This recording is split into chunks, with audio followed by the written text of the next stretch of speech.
We're sitting here at the JFK Lancer Conference in Dallas, Texas. It's November 23rd, 2013. And we're sitting here with our special guest, Scott Kaiser. I'll tell you a little bit about him, and then I'm going to let him introduce himself and tell us what he's got to say. Scott Kaiser has a new book coming out April 18, 2014. It is a true labor of love, telling the riveting story of his father, Edwin Kaiser, and his encounters with Cuba, Watergate, and the JFK assassination. Edwin Benjamin Kaiser was a thrill-seeking patriot who became immersed with many of America's biggest conspiracies.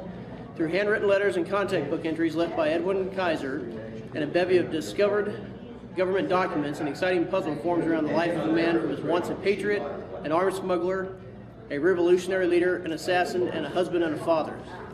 In the 1970s, Edwin was a military head of an anti-Castro movement called Cubanos Unidos. Unidos. And during his life, he was frequently in contact with Frank Sturgis, during which time Edwin confessed to the author of an assassination plot against President Nixon and confirmed Sturgis' role in the death of JFK. This thrilling mix of paramilitary bravado, government conspiracies, family history, and first-hand anecdote shows how Edwin Kaiser was willing to lay it all on the line to accomplish what he thought was right. And with that, I'm going to introduce Scott Kaiser. Scott? Right. Hi. Well, my father, as I said in the conference, was the head of the anti-Castro movement called the Cubanos Unidos. It was formed and generated in 1969 or 670 with a guy by the name of Alfredo Navarro. My father was affiliated with several groups, MRR, CHIP, Cubanos Unidos, and some others that are somewhere buried in my documentation. Alpha 66? Alpha 66 is one of them, thank you. His goal in life was to rid communism from 90 miles away from the United States. And he was obsessed with wanting to assassinate Fidel Castro. That was his goal. That's what he wanted to do. However, he got caught up in Watergate with Frank Sturgis. He was the sixth burglar in Watergate that no one's ever heard of.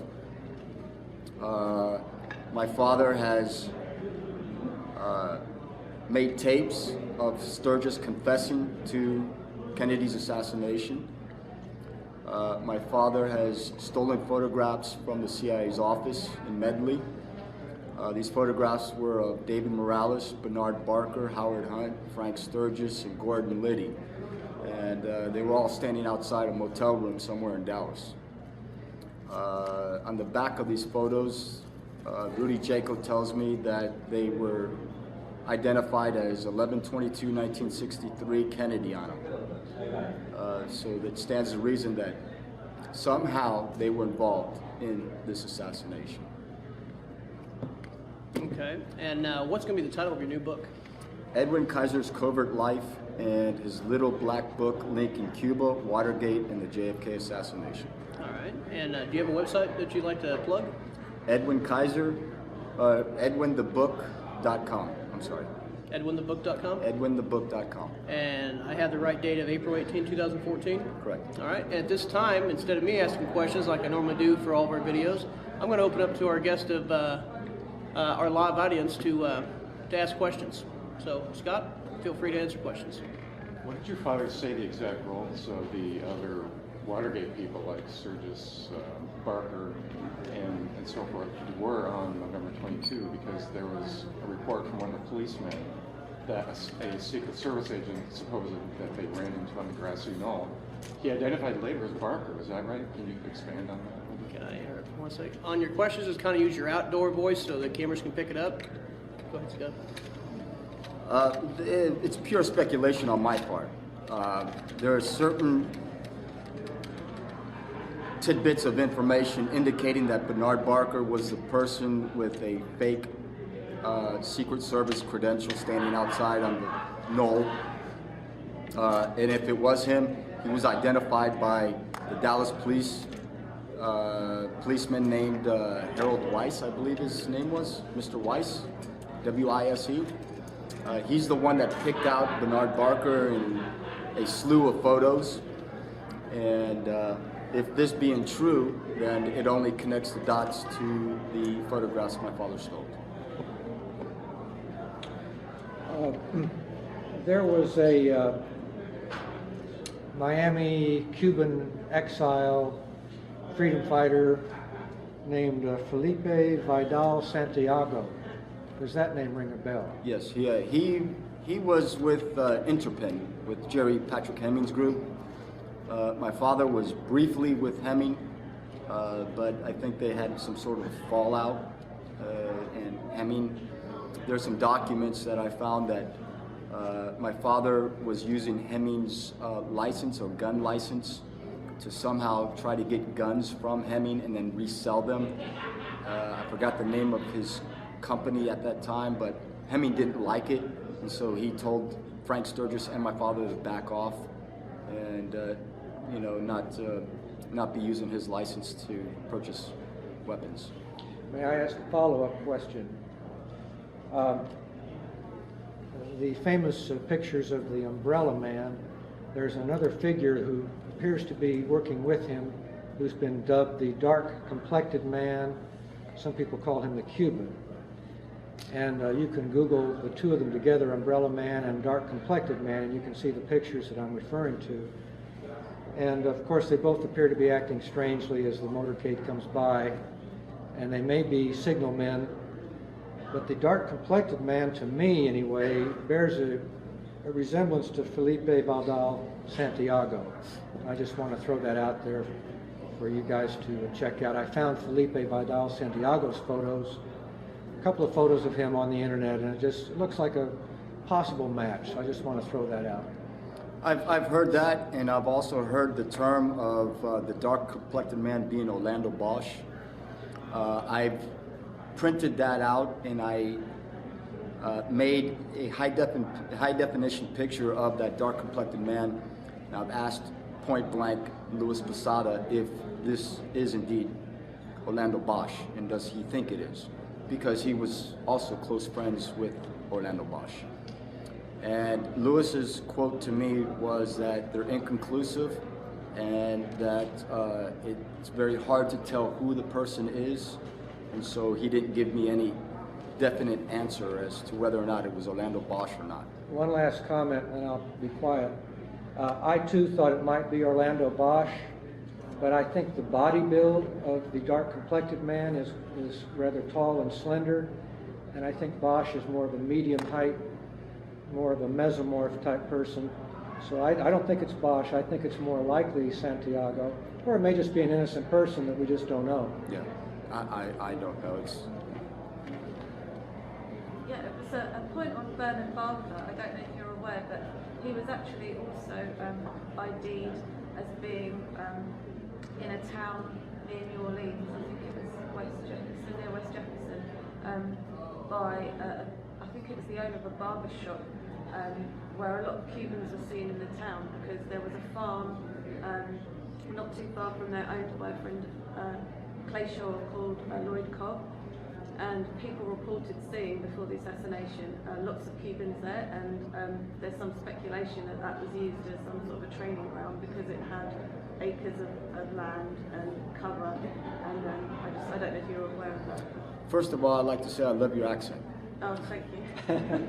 Secondly, the Cubans did train out a place called Lake Pontchartrain, and they used that, well, Hemming used it with his group, Interpen, to go out there and shoot a bunch of guns and shoot at targets, and made pictures of Fidel Castro's head and used it as a target. You got a question? Yes, I just recently read where Anthony Summers is putting out a brand new book. I don't have access to it right now, but he made mention that at least a second gunman, he identified a second gunman on the grassy knoll as Tony Cuesta. Do you have any idea who that might be? No, it was Herminio Diaz Garcia. Well, I was going to say that, but go ahead. Yeah. Yeah, I've heard of Herminio Diaz Garcia, and in fact, there is a person alive today in Miami who has finger pointed Herminio Diaz as the shooter, and I'm still trying to track him down. I'd like to talk to him myself and see what he knows. Now I've talked to Nino Diaz, and who was the gentleman you just mentioned? Cuesta? Tony Cuesta. Tony Cuesta, a very interesting individual. He also worked with Luis Posada. And Tony Cuesta received a lot of funds from the CIA to do what he did, which was to try and assassinate Castro. But I need to read up more on Tony Cuesta. He was a very interesting individual. I was also told probably about 45 years ago that if I wanted to follow the assassination, I should look up a gentleman by the name of Aldo Vera Serafin. Could you explain who Aldo Vera Serafin is? Aldo Vera was an informant for the FBI. He liked the money, and he liked to be a snitch because he was getting paid for telling the FBI what the anti-Castro groups were doing. And in fact, it was Aldo Vera who told the FBI about the 1976 Cubana airplane bombing that was essentially headed up by Orlando Bosch and Luis Posada. Aldo Vera sat in the courtroom in Venezuela and testified against those two people. And he had complete immunity because Aldo Vera was at their apartment when they were talking about blowing up this airplane. Aldo Vera was also a part of my father's organization, the Cubanos Unidos, and he received a letter by a group called M7. M7 is an unknown group to the FBI or any other government agency, but M7 became Omega 7. Omega 7 that group was birthed on September 1974, I believe, and my father left the Cubanos Unidos in August of 1974. So he also was affiliated with people from Omega 7. One other question. I know you've just recently feel that you've gotten to know your father a little bit more. Do you really think you know him more than maybe you're letting on, maybe? Because I'm asking this question with the idea that your explanation that of the gentleman who was on the phone call, I believe he said that he was an excellent marksman. He was very good with a gun. Do you think at any time at all that your father may have been a shooter for any particular organization and may have shot individuals? Yeah. I believe that my father is the one that killed Toriente. Toriente my father was also a part of the Toriente plan. That was another group. Toriente was gathering a lot of money. I mean, he had probably more than $3 million to spend on the anti-Castro exiles. He was planning to use an island outside Jamaica somewhere to train his exile Cubans on that island to infiltrate Cuba. But Toriente had other ideas with his plans. And so he went to the FBI, telling the FBI that my father's group, the Cubanos Unidos, was trafficking in drugs from Cuba. And that's how they were financing their operations. And after Toriente had mentioned this to the FBI, a few days later, Toriente was assassinated while he was watching TV in his living room. And you feel very strongly that your father was part of that? Yes. Can I ask you a question about Watergate? Do you know who actually hired all of the burglars directly to infiltrate the Watergate? I think it was a planned effort by the CIA to take Nixon out. Nixon hired the same Watergate burglars to be plumbers in the White House. And these plumbers became burglars. And I think it was just a joint effort between the burglars and the CIA to take out Nixon. Nixon was pressuring Richard Helms for all the documents on the Bay of Pigs, for all of them. And Richard Helms flat out said, no, you're not gonna have them. I'm not gonna give them to you. And now this is the President of the United States, who is supposed to be the boss of the CIA. And there was a quote that President Nixon had told the FBI that they need to tell the CIA that they need to stop the that the FBI needs to stop the investigation of this Watergate burglary, or else it's going to bring up the whole Bay of Pigs thing. And was the Bay of Pigs thing in reference to the Kennedy assassination. Yes, yes. And so the CIA went on with the Watergate thing. Nixon's only downfall was to hire the plumbers.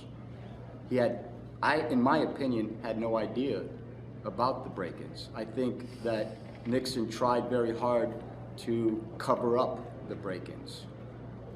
And because he tried to cover them up and there was so much evidence that linked the White House, Congress was already impeaching Nixon, so he resigned.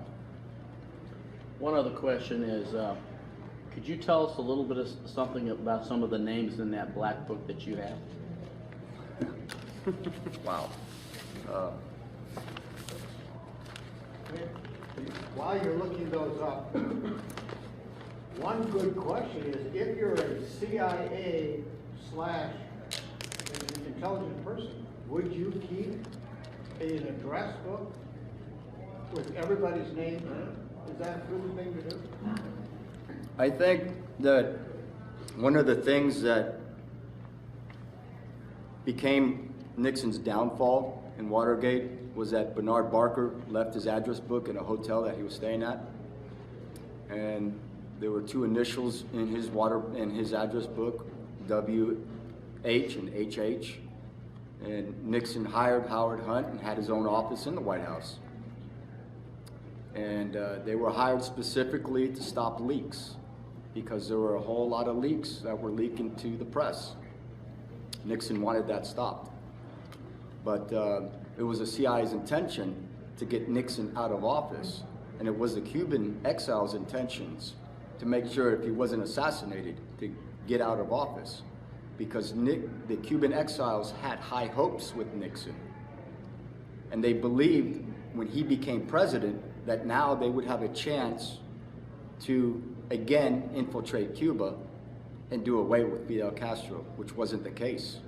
Nixon shut down the whole operation. You asked me about names. If you'd like to look at all the names in there, and you could pass them around. There's several names that I didn't make copies of that I overlooked, but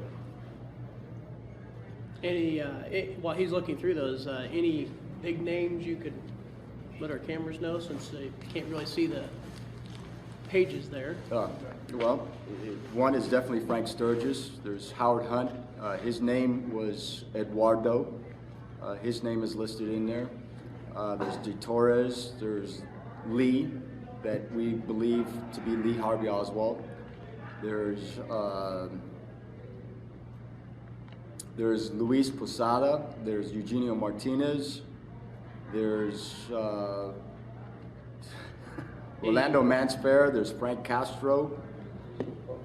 Possibly the previous question, what I think he's getting at is, why would someone like Bernard Barker or any of these operatives have all those phone numbers in one place, where if they were to lose the book, you got all the cards falling in line? Why not using code language in a book like that, or just not have it so centralized? That's speculation. I wouldn't know why, but I believe that, again, take Nixon out of office. Are we talking about Watergate Nixon? Or just a book that has all these. Or are you talking about my father's address book? Right, or Bernard Barker's that was lost. Well, it wasn't lost. It was intentionally left there. It was intentionally left there, just as the tape was intentionally left on the door for somebody to discover. And everything was intentionally happening because, see, Frank Sturgis, his main objective was to get Howard Hunt to extort $2 million from Nixon. And $1 million of that was to go to the anti-Castros and those who were arrested, and they were going to be paid off. The other $1 million was going to go to a group by the name of CHIP, C-H-I-P-P. This is in the Howard S. Liebengood papers in the interview.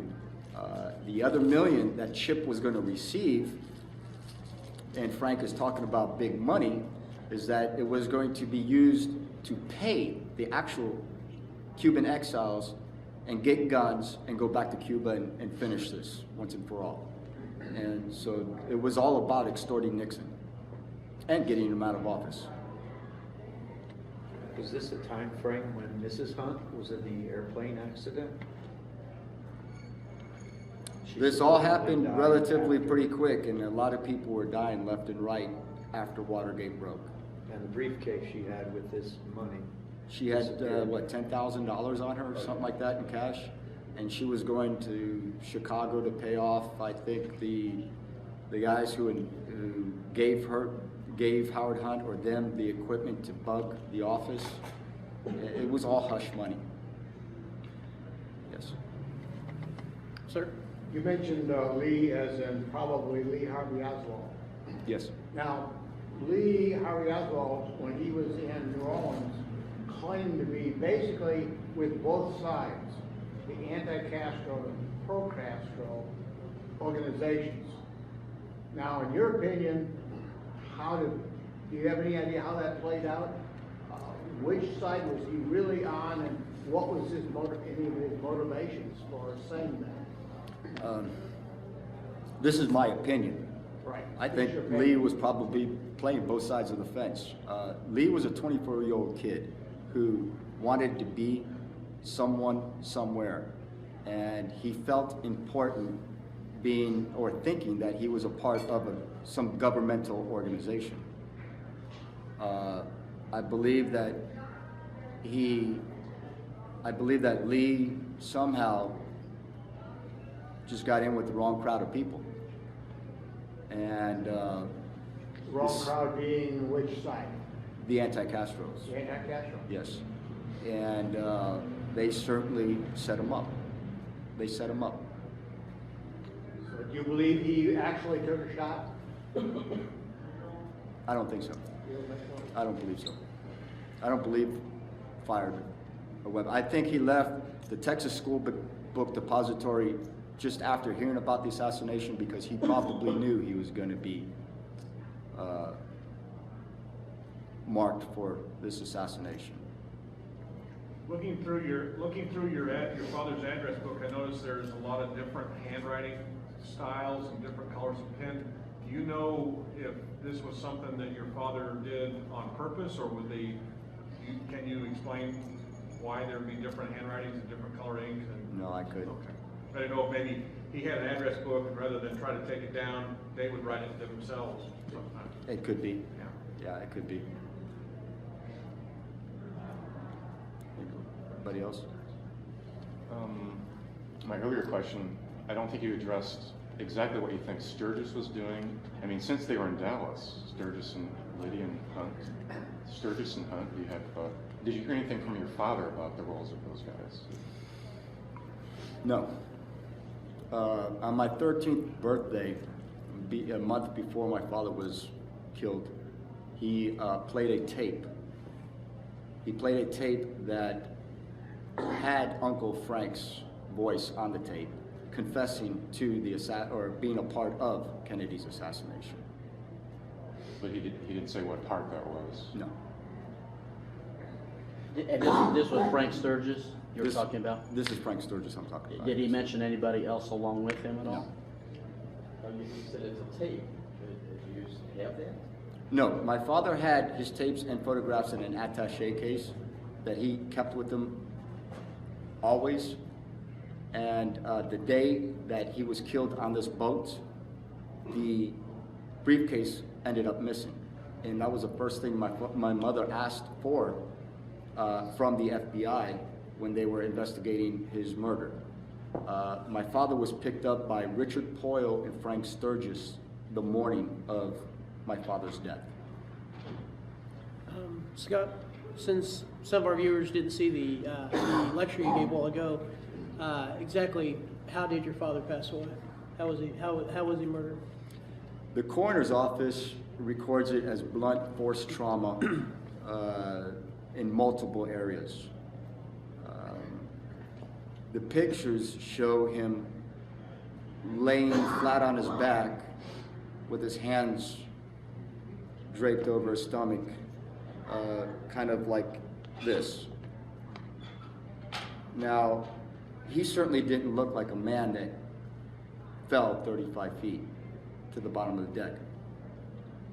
In the 6 photographs that I have, there's 2 or 3 wooden planks scattered about, but none of them appear to be broken. None of them. And we magnified the pictures and took a good hard look at the wooden planks. The report indicated that the planks broke and he fell.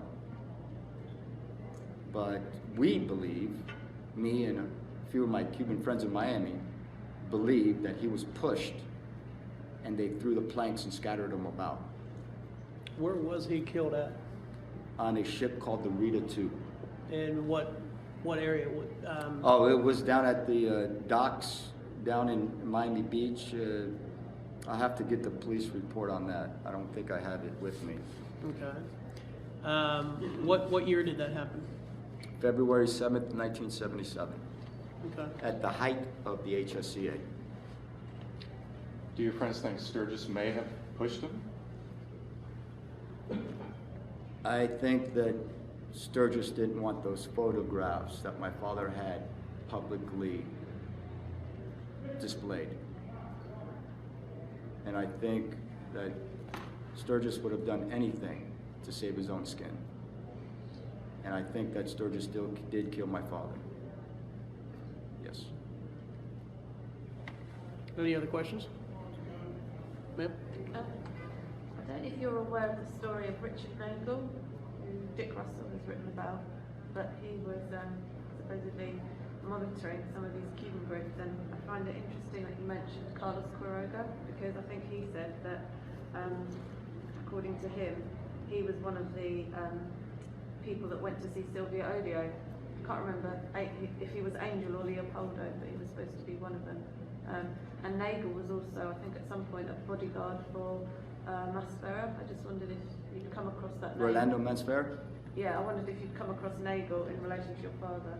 If you'd come across that name as well. My father trained Rolando's men. He had, in an FBI document, there states that Rolando had 53 men underneath him. And I spoke to Rolando Masfera's nephew, of who is also on this tape.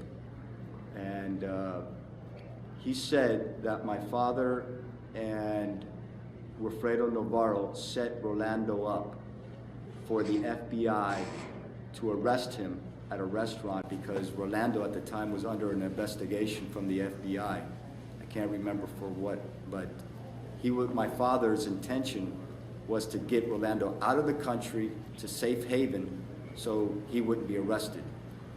But it was all a complete setup, and when they arrested Rolando Masfera at this restaurant, they brought him down to the FBI office, and Rolando's nephew told me that Rolando saw my father and Wilfredo Navarro walking out of the office at the same time. So as far as my father being connected to Masfera, he did train his men, he worked with them, but I also think he set them up. Question for you, Mr. Kaiser. You made mention of your recordings on your machine there. And we heard one in the lecture a while ago. In your book, do you have any transcripts of those calls?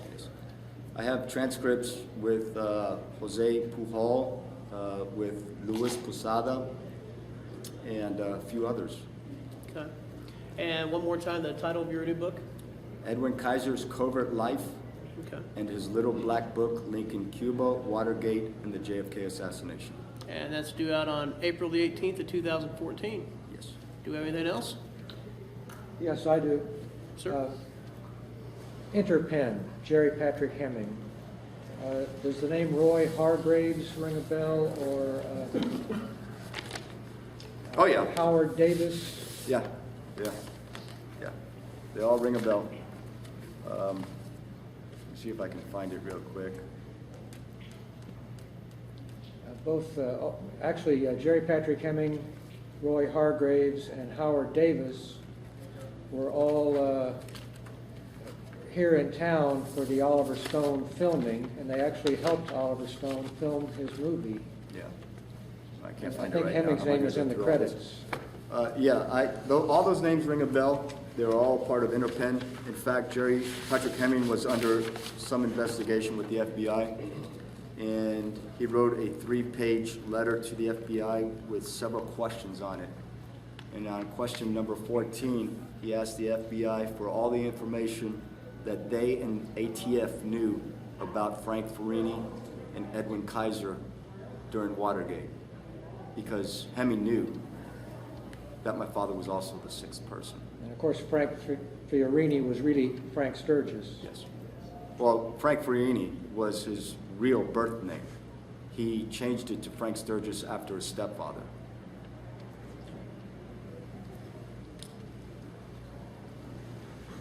But Hemming did know that my father was also involved in Watergate, and the line of all these questions to the FBI was to force the FBI to answer the questions that Hemming was asking for before going to trial. They did not answer the questions, and they did not provide the information that Hemming was asking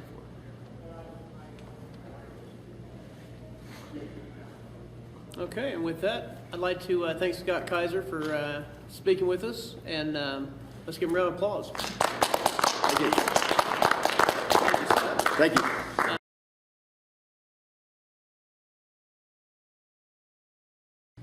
I'm David Knight with Knight Publications, and we're sitting down here in Dallas, Texas at the Adolphus Hotel. It's November the 23rd, 2013, 50 years and a day since President Kennedy was assassinated back in '63. And we're sitting here with Stu Wexler. I'm going to tell you a little bit about him and turn it over to him and kind of see what we can pick his brain up tonight. Stu Wexler is a speaker down here at the JFK Lancer Conference. He's also the co-chair of JFK Lancer. He's a ballistics specialist and also an author. Mr. Wexler is a teacher of American History, AP Government at Hightstown High School, Hightstown, New Jersey.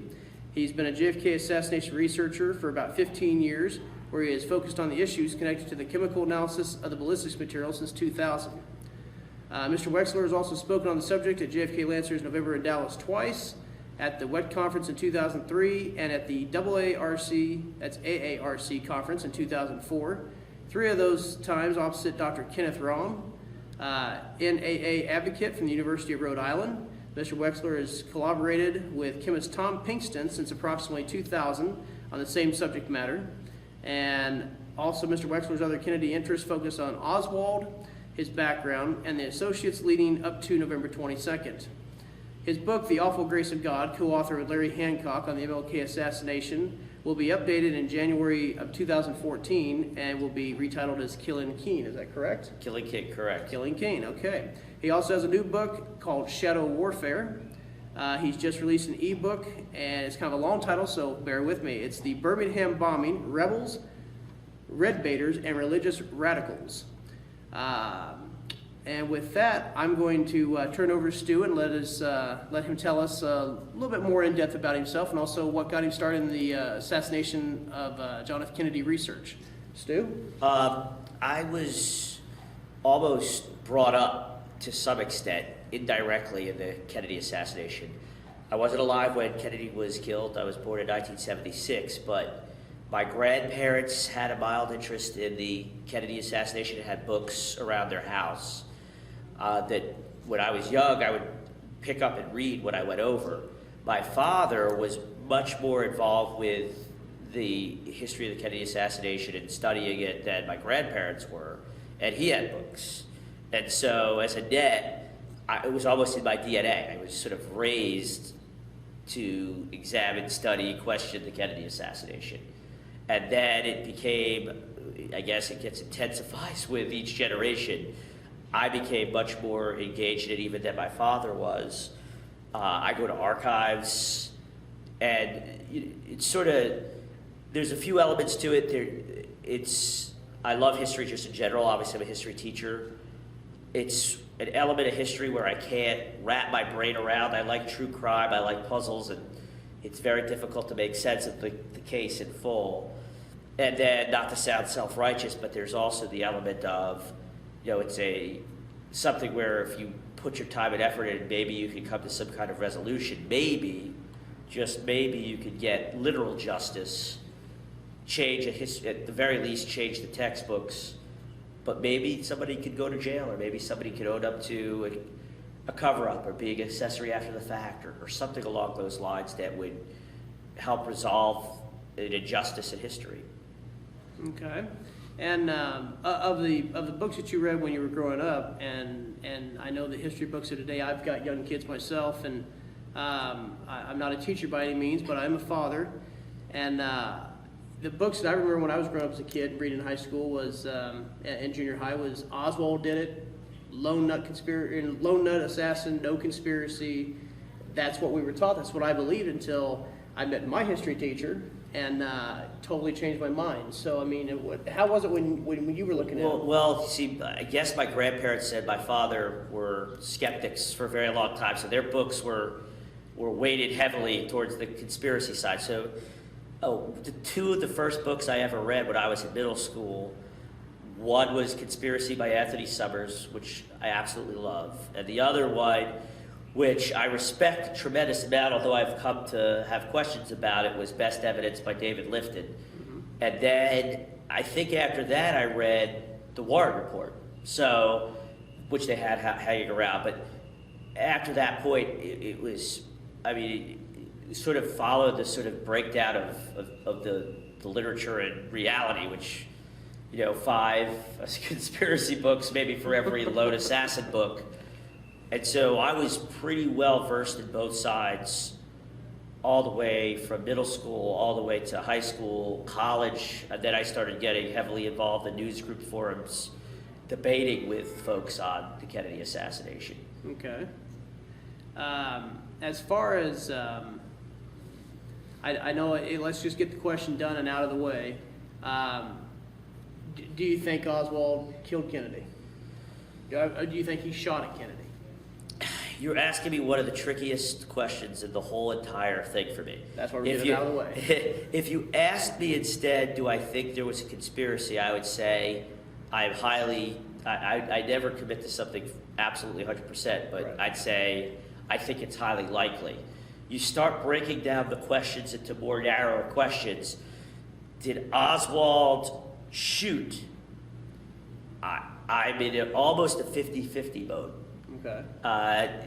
On the one hand, there's so much evidence pointing to him not seemingly having a conscientiousness of guilt within, say, the first half hour of the crime. The flip side is you have what Jerry Dealey is one of the people who've really convinced me more than anything else to re-examine whether or not Oswald had something to do with the shooting itself. Right. Because the nature of the depository is such that it's so wide open that it would be very difficult for a stranger to walk around that building, especially with a gun. Right. So I go back and forth on that. But I will say this, regardless of where you stand on Oswald and shooting, or even Oswald and whether or not he was a witting or conscious member of a conspiracy, he's still the key to the case. Mm-hmm. Because at the very least, somebody would have had to have told him where to be. Right. And whether that was in the 6th floor shooting or the 2nd floor at the lunchroom, The key to the case is finding out who are the kinds of people who could have told him where he could be. You go from Oswald out. Right. And that gets very tricky. So he's still the key to the case, even though I'm not sure what exactly he did that day. Okay. Well, that was the trickiest one I'm going to ask you for the night. Okay. Let me ask you here. The events that took place on November the 22nd of 1963, and with the slaying of President Kennedy, do you feel that the events was a turning point? And do you think that they had anything basically to do with the fact that, we've had, Martin Luther King Jr., we've had Robert Kennedy, we had the Oklahoma City bombing, 9/11. Do you think that that was a turning point? And also, do you think that, different people that might have had something to do with the assassination in 63, or those elements, may still be working on things that happen today? Let me answer that in a few parts. Okay. I think, and it's really something that's come to me more in the last even few weeks, thinking about the 50th and the significance of the 50th, and especially in a modern context. I think the real significance of that day, besides losing a president that's consequential, prior to 1963, I'm sure, and I could probably think of them if I even thought about it, there were instances of the government covering things up and withholding things from the public. But there was never a public clamor for that. Right. If it happened, it wasn't a conscious decision of the government to say, the people want X, but we're not going to give it to them. Okay. The day that Ruby shot Oswald, people already started questioning what happened. Right. They started questioning the Ward report very soon after it came out, because many of them had doubts before it came out. And what's clear when you investigate the case is, this is probably the first time in American history where our government had a decision to make.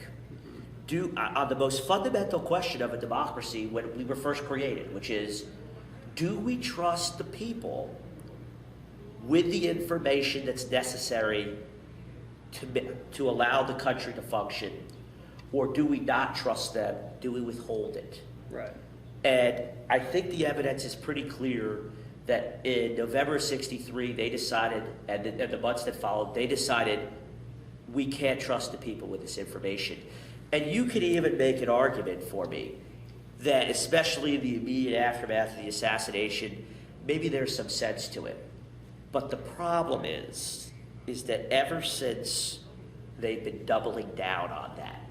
And not just in the Kennedy assassination, and I can't show causality, but I do think it factored into their psychology, because they essentially got away with it. Right. In 63 and 64. The mainstream media didn't call them on it. Every time an issue comes up, or frequently when an issue comes up, and the decision is, can we trust the people with the information necessary Right. to hold the government accountable, to make informed decisions? Time and time again, they double down on secrecy to the point that they don't even realize. It's reflexive now. Right. Things get classified for no reason. And we're in a situation now, I think, with the NSA stuff, where it's hit a critical mass. Right. And so when you ask about some of these other events, and I've studied some in depth and I've studied others not in so much depth, Right. I don't necessarily think there's a causal link, especially to Kennedy and King, and that gets me into controversy, but I explained it in my book. I don't think there's one that I can see in Kennedy and RFK. I don't even think there's a tremendous conspiratorial element to some other things that we've discussed. Oklahoma City bombing, I do think there's a little bit more to that than meets the eye. 9/11, I think most of the people who got away with that are Saudis. Okay. And part of the, they would fit into the official story if we had the guts to actually go after them. Right.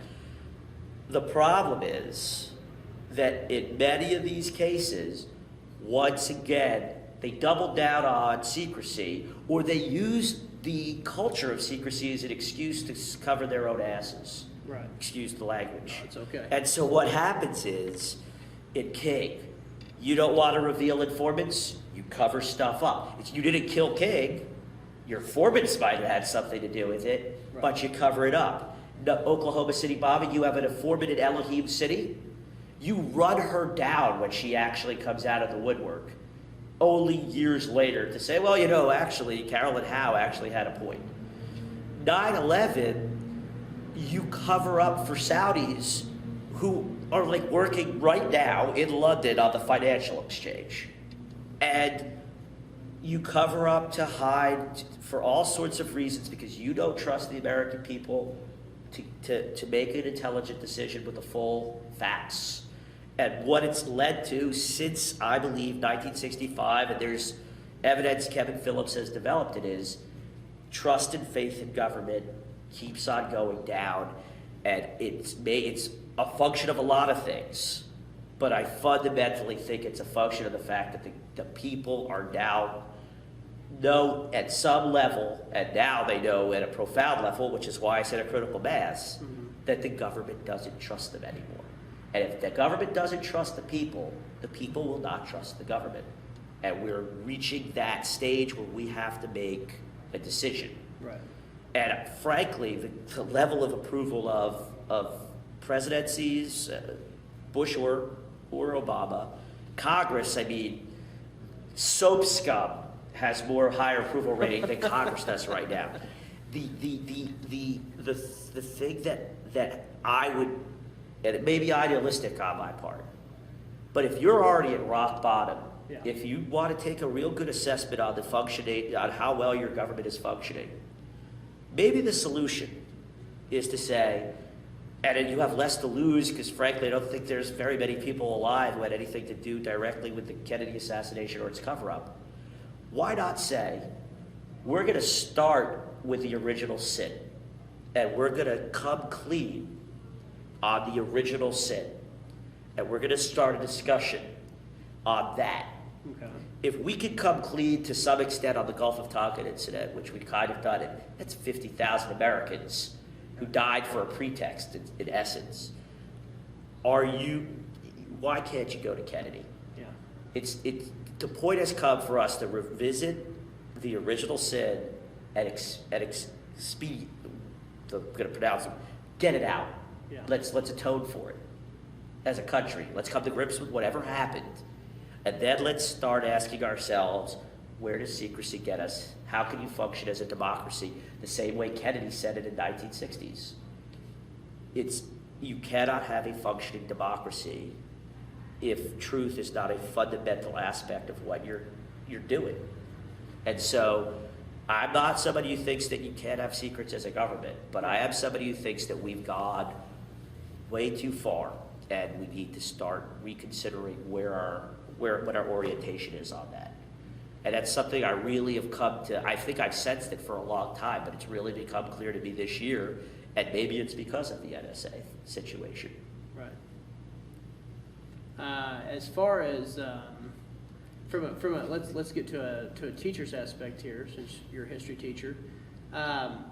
Somebody that wants to get into the Kennedy assassination maybe doesn't know a whole lot. They've seen JFK, and you know they basically take that as gospel. JFK was a good film. I think it had a good meaning to the fact that it got people interested back in the case, and that's why we have another generation. My daughter especially, she's the same way. She got interested after seeing what Dad does. So what would be a good roadmap, so to speak, books especially, that would actually get people to kind of get the idea of having both sides of the story? Well, I think that's a key. I think what you have to do is, and this is not just with Kennedy assassination, it's with a lot of things, especially nowadays, is read a book. Conspiracy by Anthony Summers, I think, is a very good place to start. He's updated it a billion times. I really think Larry Hancock's book, Not in Your Lifetime, is a very good place to start. Then find what people say is a top-of-the-line anti-conspiracy book. Kids will not read 1,600 pages of Vince Bugliosi. Right. But, people hold out Case Closed. Take Case Closed, take Conspiracy, and then you know what? Research both of them. Right. Look at their endnotes, look at their footnotes, look at reviews, and see what remains after, and ask yourself the question about it. Think critically, weigh evidence. That's always important. That's a skill you have to develop over time. But, I would hope that they would, even if they come out as confused, which is perfectly a reasonable position to have. Right. I would hope that when they hear folks say, pack up your bags and go home, we have a solution. If you're confused on a murder case, the solution is not to ignore it. The solution is to demand more information. And if you're somebody who's engaged and interested in this case, start then doing primary research. Start looking at documents. Start demanding documents. Start filing Freedom of Information Act requests, which are not hard to do. Right. And see come up with your questions, come up with a course of action as to how some questions and how you'd answer them, and follow a path. That's how I would do it. But balance your thinking and come to your own conclusion, but just keep in mind that if your conclusion is I'm confused, the solution, it's cowardly to run away from it. Right. The solution is to try and find out more and come up to a resolution. Okay. So you would feel that, the best part would be to actually study both sides and then come to a conclusion. At the very beginning, I'd study both sides and I'd evaluate both sources. And then I would ask myself, what's left over that I think is still solid? Where do I stand? And don't wedge yourself. Don't become the mother of your own theory. Come up with further questions about what it is you want to know and explore them. But remember that you should be very reluctant either way to say to yourself you think you have all the answers. Right. If a bunch of people who are pretty smart haven't figured out all the answers, you probably have to question your own judgment and keep on going and pushing your own research. Okay. As far as, it seems like in the last, I know what I've been watching the last 2 months, it just seems like the media seems to be pushing so much information out there. And most of it, what I've seen, and I've seen just about everything on the TV and on the internet, it's really, got to push that fact it was Oswald. There was no conspiracy. We're just a bunch of nuts. I personally don't feel that way. I feel there was a conspiracy. Otherwise, why would I be doing this, after 25 years? I don't feel we got the whole truth. Do you think we ever will get the whole truth? Well, one thing I'd say, there's somebody else made this point a couple of weeks ago. I think it was David Talbot on Salon. The instant you say we're not going to get the truth, we're not going to get it in our lifetime, or we'll never know the answer, it becomes a self-fulfilling prophecy because you no longer have any interest in actually having to pursue it. So I think whether you think it does or not, you have to operate on the possibility and the optimism that you can get the truth. In terms of the media, I've seen a lot of what you see. It's interesting. This year, there was a book by a New York Times reporter, and the New York Times reporter, I joke with people, he's saying stuff that's getting play that's got conspiratorial implications to it that I wrote about in high school papers, and that wasn't because of original research, it's because people have been writing about it for 30, 40 years. But if you watch the mainstream media, it's like, suddenly from heaven has come the crazy open questions about the case. Right. So this guy says essentially, Phil Shedden from the New York Times says essentially two things.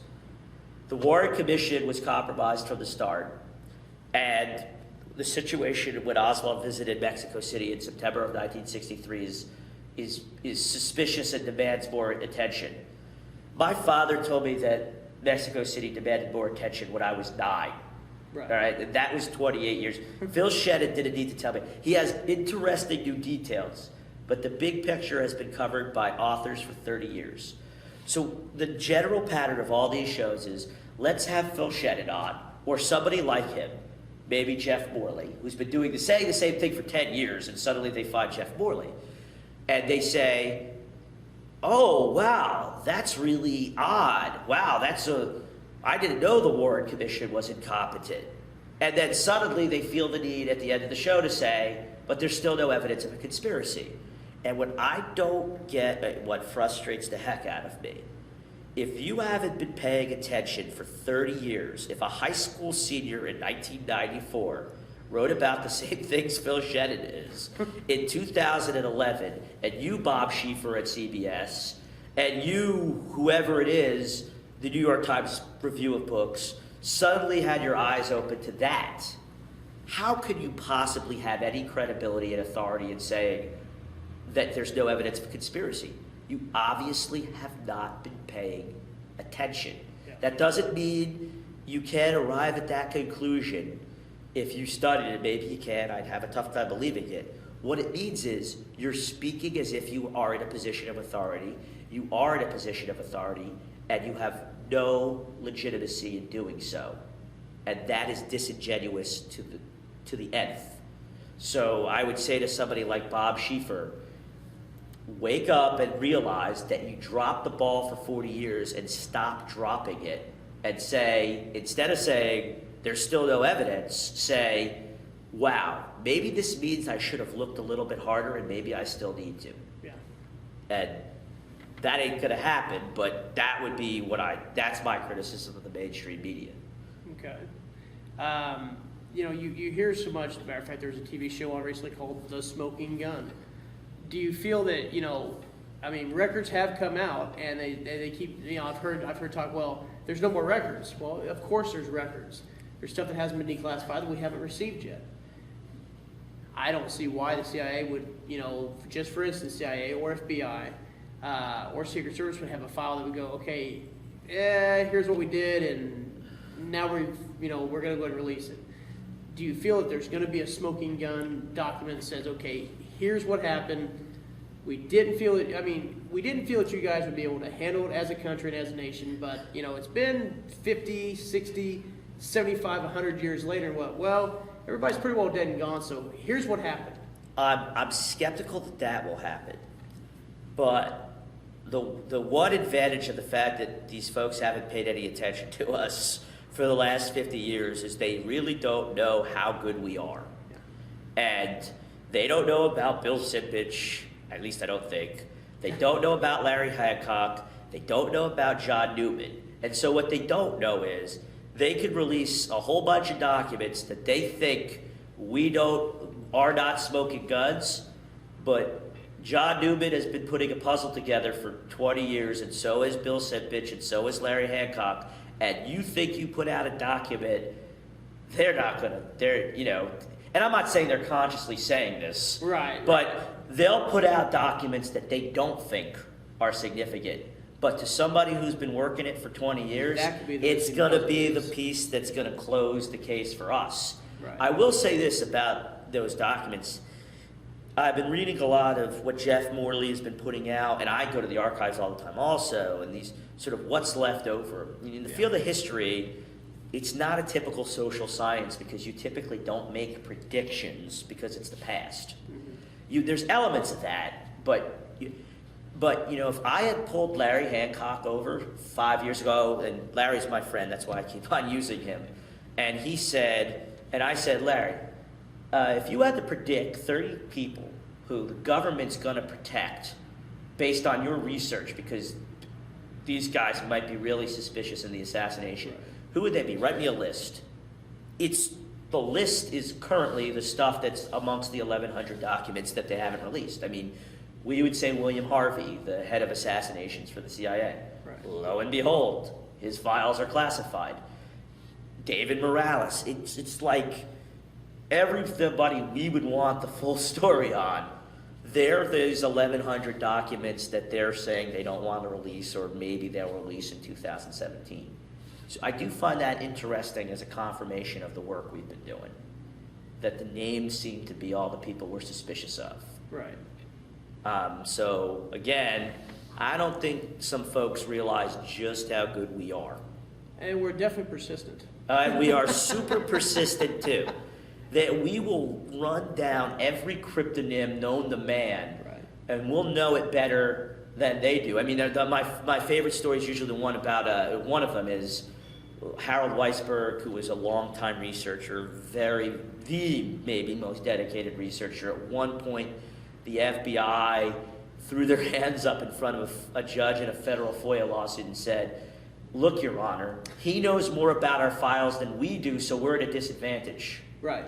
That's what we have going for us. Yeah. They're messing with some folks who don't give up very easily. Yeah, I do find that, speaking of the 50th anniversary, which is, this weekend, I noticed that watching yesterday on the TV and the live stream, Dealey Plaza seemed to be shut down for some reason. They only allowed a certain amount of tickets to be able to be there. And I'm not saying that, Dallas isn't trying to rebuild and to recover from what happened 50 years ago. But do you feel that that's kind of thing they want to, the government, the media, they just want to go, you know what, we realize that the assassination researchers and the conspiracy theorists, it's 50 years. You're done. Go away. Is it going to end this year at 50 years, or are we going to continue asking and demanding the truth? Well, I know, or I'm fairly confident from our end, way too many people are committed to this thing to let it go away. The Right. fear is what a professor of mine called the tyranny of the mnemonic calendar. So every 10 years, 20 years, 30 years, for some reason it's as if, on the 51st anniversary, we have less interest or obligation to the past than we do on the 50th. Yeah. My fear is that we'll lose the attention of the media or lose the attention of the public. But I don't think we'll ever lose the willpower on our end of things. Right. But I'm also optimistic that we won't lose it from the public too. And the question is, the argument can be made we never had it, at least on the mainstream media. And whether or not, so that doesn't change. Maybe the new media environment is even more of an opportunity. Recently, Jeff Morley had argued that, where we can sideline, we can bypass them and make this thing happen, whatever this thing is, which is a whole other question I haven't even given enough thought of. What is the end game in this whole result, thing? yeah. I think at least it's got to be a recognition in textbooks and his academic and in the academy that there's at very least a significant amount of questions that need to be answered.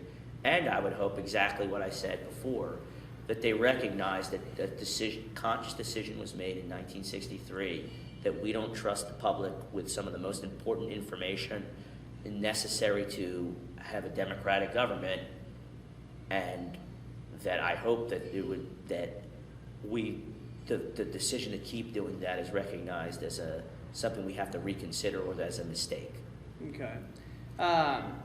As far as being a history teacher and when it comes time around in your curriculum to study the Kennedy assassination, do you feel that you get a lot of the students to really pay attention and want to learn about it, or is it something, well, it's history, well, history does repeat itself, and subjects entertain, some subjects don't entertain. This subject is easily the most engaging subject that I teach. Easily. Maybe it has something to do with my, passion for it, but I don't think so. I have passion for other areas of history too. But this subject, regardless of the class I go into, regardless of the level, I've been in other teachers' classes as well as my own. So I'm walking into an environment where I don't even have control of the classroom because I don't have a rapport with the students. Right. And the subject matter does all the work for me.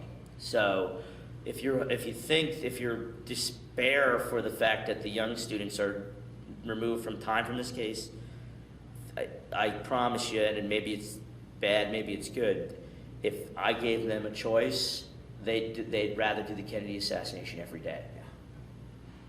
And as a history guy, I wish that wasn't the only thing they were into, but I think they'd rather do the Kennedy assassination every day, honestly. Right. And there's a lot of hope in that too. Well, it seems like the new generation. My 11-year-old daughter, she's come to Dallas and experienced not actually the JFK conference that we're wrapping up on tomorrow, but on other conferences and gatherings, and it really seems like I was actually shocked that my 11-year-old daughter would be like, "Dad, this really is something that's interesting." I'm like, it's been 50 years. It happened in 1963. It happened before I was born in 74. Right. And I know more about a day that happened in history than what I could tell you 2 weeks ago. And I'm sure, and I don't mean to misquote anybody because I've heard this before, but it can't be healthy to know more about that much time and put your whole life into it. But the thing is instead of just studying the Kennedy assassination, maybe we should be studying all the other events that's happened in history also. Well, here's the thing that's interesting about the Kennedy assassination. It's very tough for people who haven't been at it like we have for a very long time. Right. After a while, you start to really think about how you think about things. How do you, nothing has done more to confront me with my own way of thinking, with patterns of critical thinking, with skills that you need for life, not just, but historical skills, right. Weighing and interpreting evidence, than the Kennedy assassination. It is the ultimate exercise in critical thinking, because you confront, in the form of usually the defenders of the official version, a type of radical skepticism that would never apply in any other case. Now, it's bad for us in terms of getting, resolution to the truth, but it forces us to be on our toes more than anything else. And so I find when I go to some other field where everybody thinks the answers are lined up, right, I can bring a perspective to it.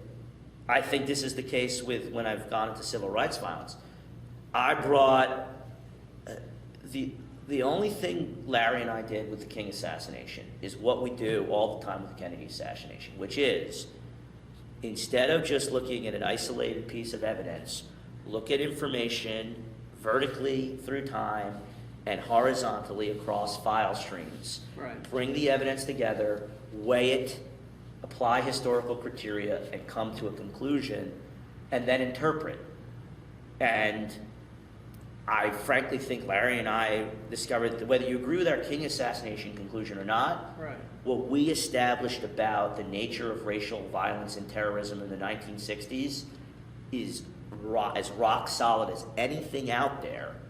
And it should, but because we're Larry Hancock and Stu Wexler, Right. it should fundamentally change the way people look at racial violence in the 1960s and religious terrorism in the 2000s. Right. Will it? I don't know.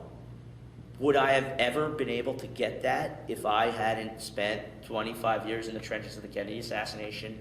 Absolutely not. Right. So if I did a year in Kennedy assassination with kids, would I feel like, wow, they didn't get a lot of information and historical content? Yeah. But would I have some hope that next year the teacher can throw anything at them and they'd critically assess it better than they ever did? I think they would. I think they'd come out as better historical students of history in the broadest scholarly sense than the way we conventionally teach them. Not that I'd advocate, but boy, would I love to have a whole class 1 year on as an elective on the Kennedy Oh assassination. yeah, it'd be great. Or just civil rights violence, the history of crime, historical crimes. Because again, I think it really pushes your reasoning skills. Well, And- I must admit, when I was in history class with Casey Quillen as my history teacher, and it was that time to study the Kennedy assassination, I never wanted it to end. Right. Although I imagine Casey was pretty darn good at anything. He's a pretty very engaged- entertaining. Yeah, he's got to be one of the most entertaining speakers ever. But absolutely, when you hit the Kennedy assassination, I tell people this. It's tough. It's tough for people who aren't teachers to understand this. I have an AP government class. By the time the test even happens, they've got senioritis like chronic at chronic levels. All right, I've proposed to people jokingly that senior year should be reduced and ended in March because the kids, I love them, but they're almost useless as students. They go on after April. And after the AP test, when they have nothing left to live for, basically in that class, in a lot of AP classes, it becomes either the most open-ended projects you can imagine, or movies, or both. Right. And one year, and I've been doing it ever since, one year I said, they all wanted movies. I said, just give me a chance. Let me do Kennedy assassination one day, right? And I did it, and they loved it, and I said, okay, so now we can do movies if you want. And they asked me to do Kennedy assassination. And every day afterwards, I asked them which they wanted.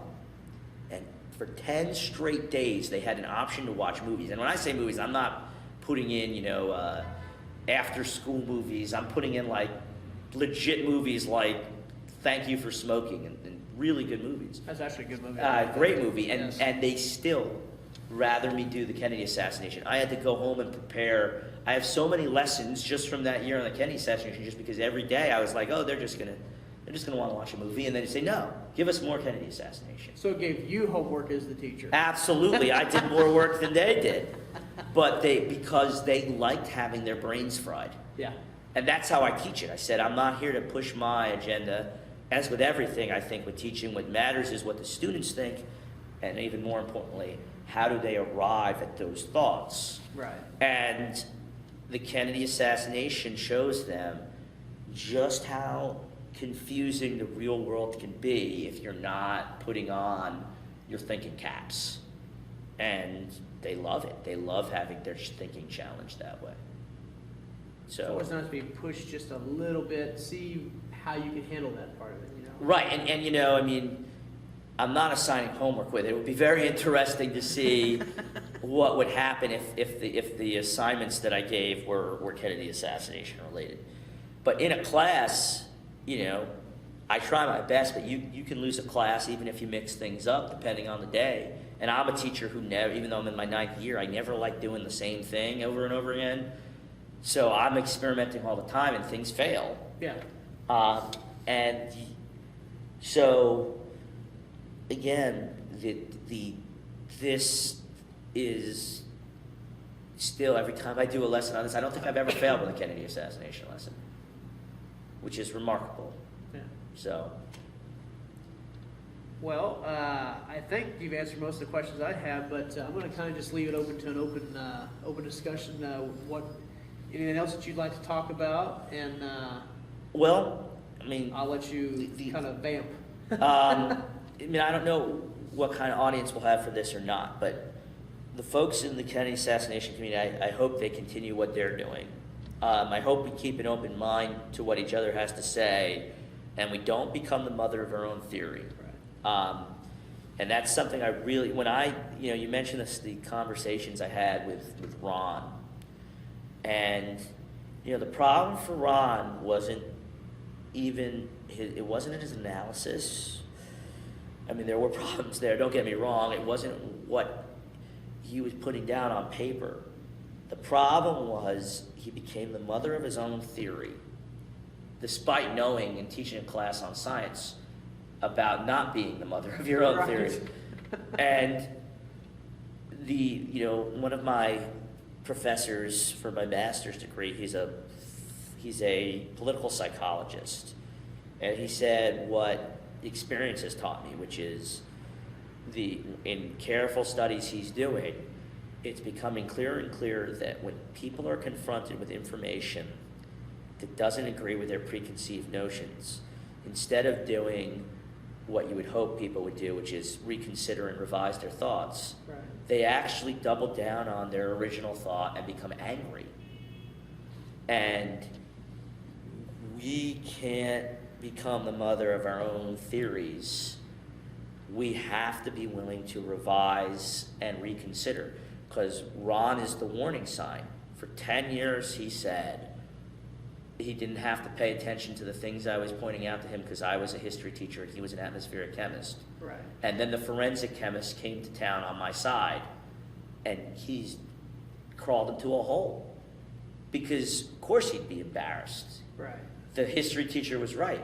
I wasn't anything particularly bright or smart. I was just pointing out what was happening in the field. And instead of reconsidering where he was coming from, He doubled down, he shifted the goalposts, and that is when we will run into trouble. So that would be my one thing, is be open to what each other has to say, even to what lone assassin folks have to say. Don't become the mother of your own theory, and let the process of knowledge accumulation and interaction work itself out. And I think we'll be better for it. So that's the last thing I have to say. And just one side note that's unrelated to Kennedy. It's absolutely ridiculous that the King fingerprints are not being subject. During the King assassination, and even during the Kennedy, Right. but much less in terms of number, there were fingerprints that were found on items that were never matched to James Earl Ray and never matched to any elimination prints, period. Right. In 2000, the FBI decided, and it was kind of underneath sort of behind the scenes, in response to the King family, to take a bunch of those prints and run them through the computerized database IAFIS, Right. which searches the central FBI database of fingerprints and tries to come up with a match. When they did that in 2000, the system had just started, and they only used one state's database concurrently with it. The system has since tripled in its number of prints. It's now able to analyze palm prints. It's 10% more accurate, and they routinely run all 50 state prints. Crimes from 1954 have been solved with Latin fingerprints run through the IAFIS system. And even though they ran it before, I cannot get them to run it again. Now, why do you think that is? There's inertia. Even though it's the lowest hanging fruit you can imagine, there's an inertia on this case. And I think to an extent on the Kennedy case too, that the difference is in the Kennedy case, you have this natural constituency of people who are constantly pushing against the inertia. Whereas in the King case, I feel sometimes like I'm the only person with Larry who's pushing against the inertia. But where I really think you need somebody like the King family to say, okay, let's do this. Yeah. So, I mean, there's gatekeepers, though, to the Kennedy family, to the King family. And I really wish sometimes that they could, especially Kennedy family, Yeah. and we get Carrie McCarthy, Right. and it's true, but Caroline would see what we're saying, how reasonable some of it is, Yeah. and as much where our hearts are. Yeah. Then they would maybe lose some of the suspicions of where we're coming from and what it means to look at this case. In the King case, they did it in 2000. They need to do that in 2013 or 2014. What do you think it will take for them to actually do that? Do you think they actually ever will do that? My hope is, and I'm going to have Larry work on his end because he has somebody as a senator on the Judiciary Committee. Right. When I went and lobbied Congress on this, there's receptivity to it. The problem is the nature of the way government works is, first off, I can talk to John Lewis's staff, the civil rights activist, and I'm not his constituent, and he'll listen to me, but he'll also sit there and say, what does the King family want? Right. My hope is, and he's not on the Judiciary Committee, my hope is if, say, Tom Coburn hears about Larry's thing, Right. and he's on the Judiciary Committee, it's so low-lying that all he'd have to do is call up the FBI and say, look, run these prints. Right. And, we got to make a renewed push for it. And now, after what Joan Mellon had said today about that unidentified print, run it in Kennedy. Right. Now, my suspicion is there's a lot likelier chance we'll get a hit in King than in Kennedy, because there may be some folks who don't have fingerprints on file in King that I think their fingerprints will be on file in Kennedy, that I think fingerprints will be on file in King. But there's no hurry in trying. We could pass a hat around here and get the money it takes. Yeah. The hours are, no hours. It's like 2 hours to manually go through the matches after it generates potential prints. Yeah, it doesn't feel like it's a physical demand. It's the fact of what's going to light the proverbial fire underneath their ass to actually get the job done. It's just about overcoming that inertia. And, again, it's so crazy because there's a civil rights cold case unit. And almost everybody on the Civil Rights Memorial at the Southern Poverty Law Center is amongst the cases on that list. They haven't solved any of them, unfortunately. Right. The guy whose quote is on top of that memorial and who's on that memorial, Martin Luther King, is not one of the 100 people in the civil rights cold cases, even though Congress said it was a conspiracy. Right. In 1978. That drives me crazy. But they could always add it. And what they really have to do, and this is take a page from Kennedy assassination researchers and really from what they know about other civil rights cold cases. Public is better at getting to the bottom of this stuff, I'm convinced, half the time than people who are professional investigators. FBI, God bless their souls, they'll trace the underwear at a crime scene to the time and place that the person tried it on at Macy's. Right. But they don't know how to ask a follow-up question. They don't have and I'm not saying this is widely spread, but the lack of street smarts that I've seen in looking at the FBI's investigation is alarming. You know who has street smarts? Jerry Mitchell, an investigative reporter from Mississippi, who's unlike them, has gotten people from jail. The 3 high school students and their high school teacher in Mississippi who got the last person who's ever been convicted of a cold case thrown into prison, they ask follow-up questions. They follow the leads. They have the drive to do it. And that's the big thing. And they also don't have hang-ups. I'm skeptical about government reinvestigations of these crimes because I'm now much more appreciative of just how many informants they had in all these groups and organizations. And there is a institutional, and it's somewhat understandable, but there's an institutional, almost like impulse, for lack of a better word, that you will protect your informants at all costs. Right. And from what I've seen, as crazy as this sounds, I almost can't imagine a single civil rights cold case that at some point might not jeopardize an informant. And I'm very skeptical about their investigation. I am skeptical about it now in Kennedy, and I'm definitely skeptical about it in King. So I'm probably talking the machine off, but those are my last points if for your benefit. Okay. Government needs to democratize the investigation process. All right.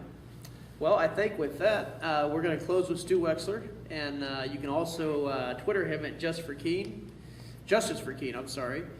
And he's got a website of undergroundscholar.tumblr.com. And with that, this has been Stu Wexler. Thank you for having me, folks. Thank you. Thank you.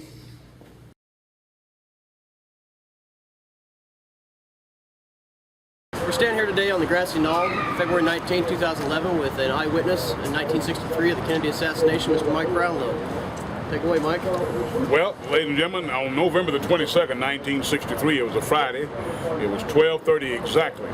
President John Fitzgerald Kennedy came to Dallas, Texas, and was here doing a political campaign to heal the wounds of the Democratic and Republican parties of Texas.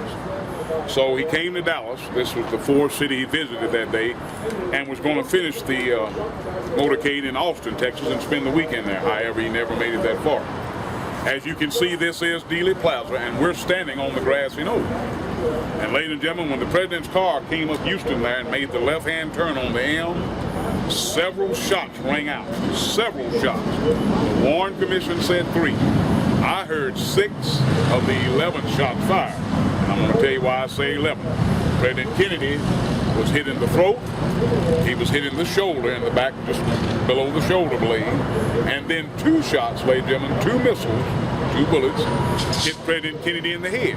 One in the temple, from this red mark, grassy knoll. The other one from the throat right there, that red mark there. That's the first shot that hit the president.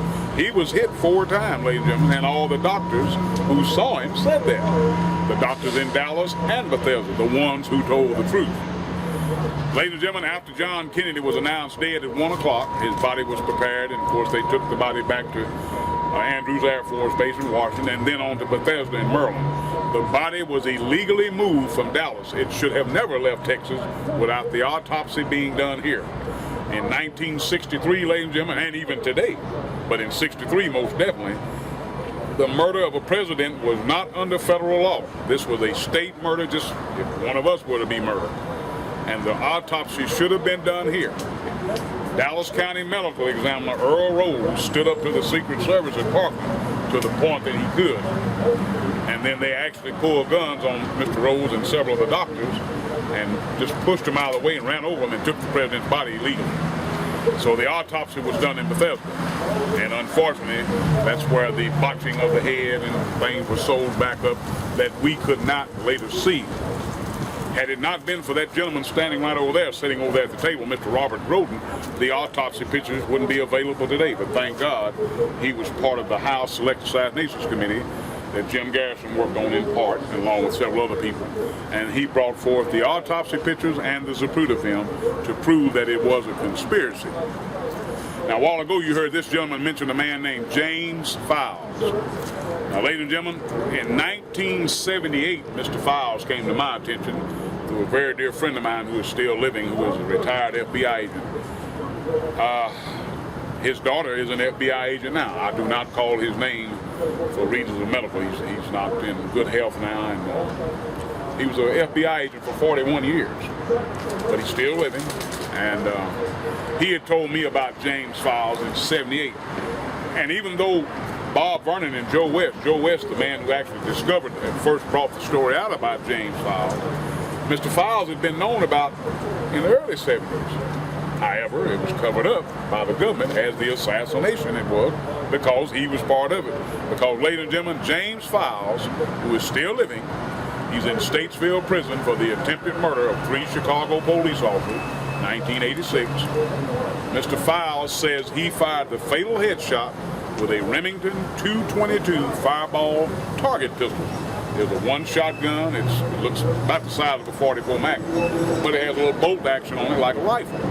Shoots one time. And he said that's what he used. This gentleman knows the story very well. Do you believe it? Do I believe it? I certainly believe it myself. I'm not here to try to make anybody else believe it. Believe what you want to. Some people believe Lee Harvey Oswald was the only gunman, as the Warren Commission said. That's not true.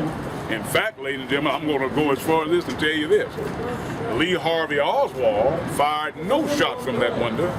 He was nowhere near that window. He was nowhere near the 6th floor when the president was killed. He wasn't. Now, especially those of you old enough to remember, if you go back into history of that day, ladies and gentlemen, Lee Harvey Oswald was arrested for shooting Officer J.D. Tippit.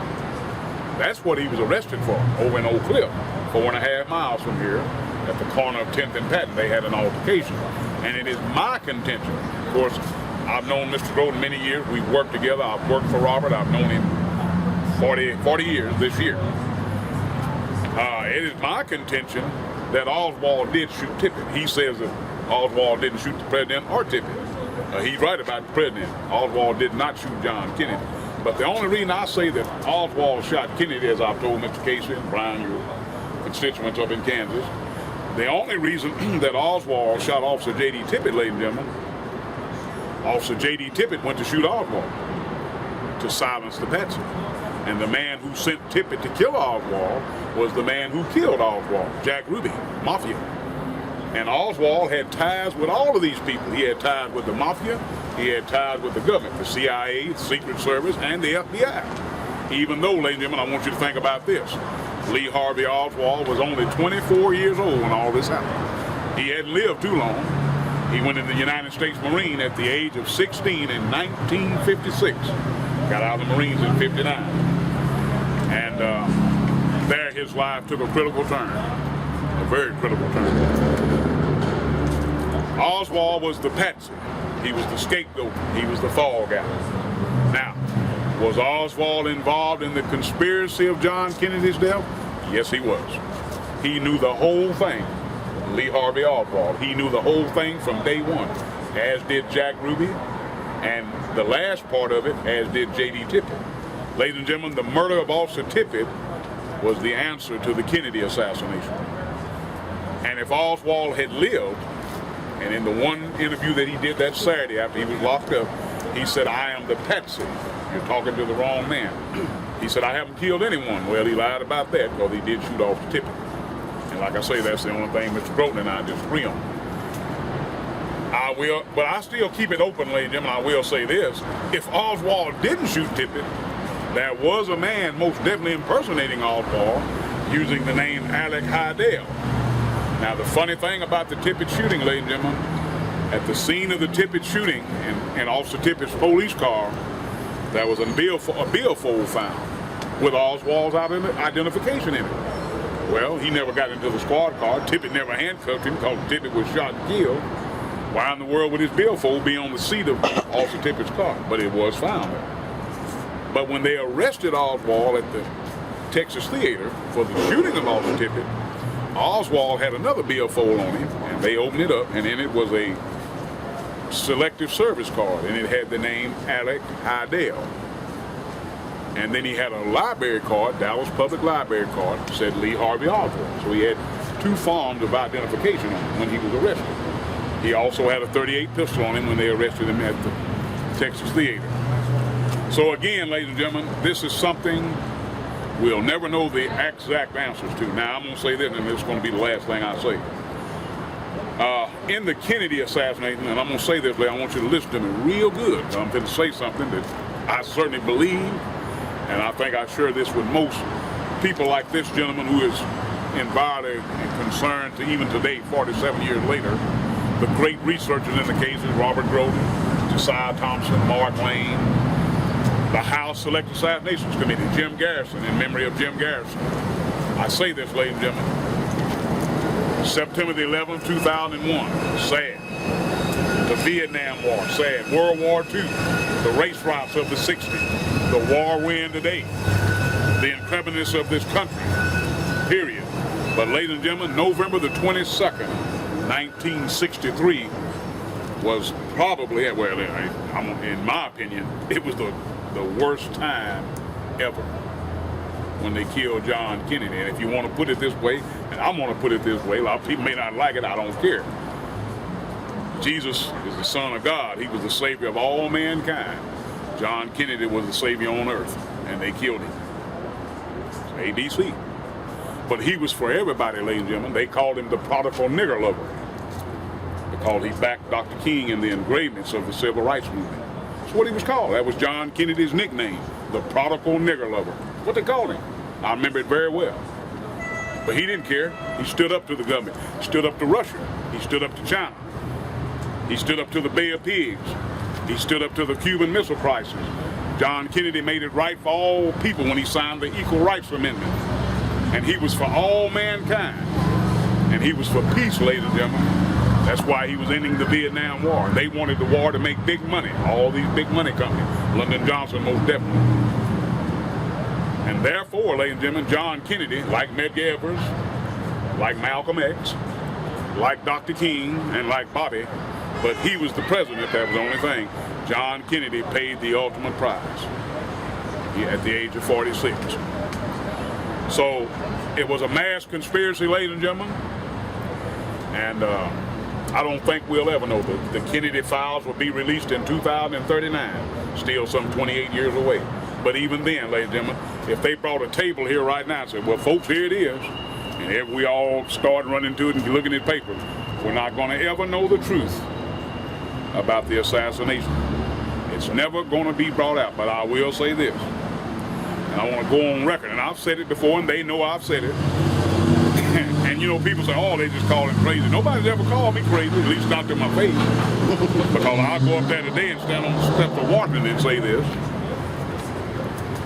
Lyndon Baines Johnson, J. Edgar Hoover, Richard Milhouse Nixon, George Herbert Bush, the old man, and that big blockhead Gerald Ford.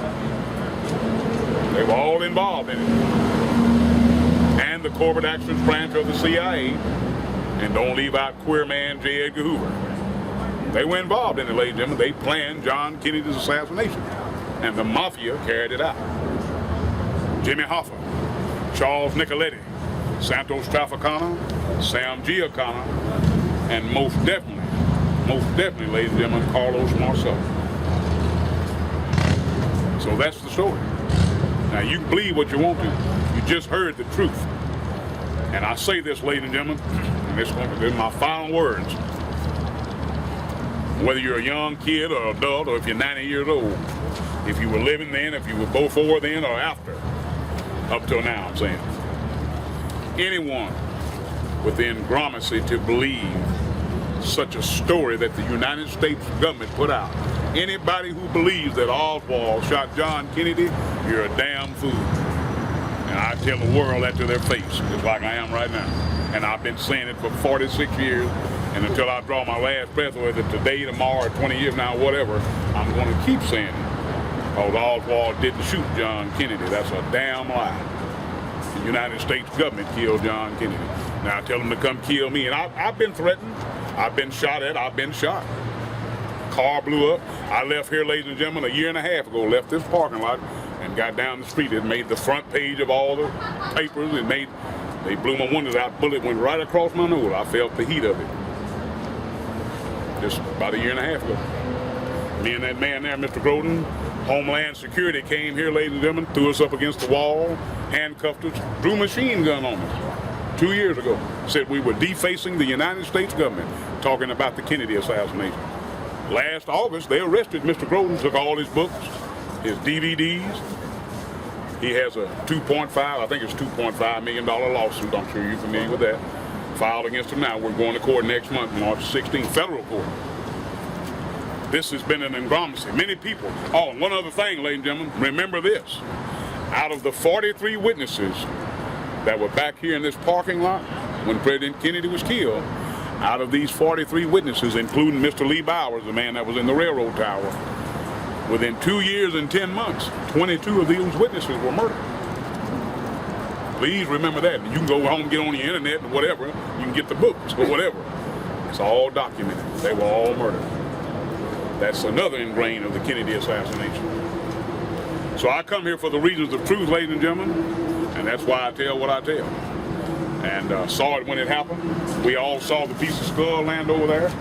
Miss Kennedy climbing out and picking up the brain. Now I want to show y'all one other thing, ladies and gentlemen. And I show this only because he's still living. Well, I would show it even if he's dead, but he's still very much alive. Ladies and gentlemen, this photograph was taken November 22nd, 2010, just last year, about 2.5 months ago on the 47th anniversary. And the man in this photograph with me, that's yours truly there, but this man, ladies and gentlemen, that's Officer Bobby Hargis. And Officer Hargis is still living. And ladies and gentlemen, when President Kennedy was killed, you can see Officer Hargis right there on the motorcycle. Well, when the bullet hit the president in the head, he was going this way, the bullet hit him here and throwed him back to the left and blew out the back of his head. Miss Kennedy got the piece of brain. She climbed out there and got it. But the blood and the brain chunks, the little chunks of brain, went back, ladies and gentlemen, and hit Officer Hargis right in the face with force. Just drenched him. Down there, knocked him off his motorcycle. He stopped his motorcycle, he kicked his kickstand down, and even though he was drenched with blood and brain, ladies and gentlemen, he pulled his pistol, and Officer Hargis ran up this hill. And that's the man who coined the phrase, this man right here, Bobby Hargis, he's still living. He's the man who coined the phrase. He said, I ran up the grassy knoll. That's where the term grassy knoll came from. So, ladies and gentlemen, as you see me and Officer Hargis in this picture, now I've been knowing Officer Hargis since 1969. And not just knowing him, we're very dear. In fact, he's like my father. I've been around him many years. And I think you can tell that in that photograph. We don't just know each other, we're like family. So, it was a mass thing, ladies and gentlemen. And That's Officer Hargis' dedication to him while he's living. They dedicate a lot of things to people while they're dead. Well, I'm dedicated to him while he's living. And the book that I'm writing is dedicated to Officer Hargis. And I hope by the time I finish it this year, I hope that he is still living and that I'm still living, able to finish the book. But Officer Hargis is considered to be the greatest witness to the Kennedy assassination. And that, in my opinion, he is. So, ladies and gentlemen, I thank you all, and I appreciate you listening. If you have one of the books, I'll be glad to sign it for you. And I don't sell anything. People give me small gratuities if you like. If you don't, that's fine, too. Thank you very much. Thank you, Mike. Yes, sir. Hope that's a good interview. Hope you like it.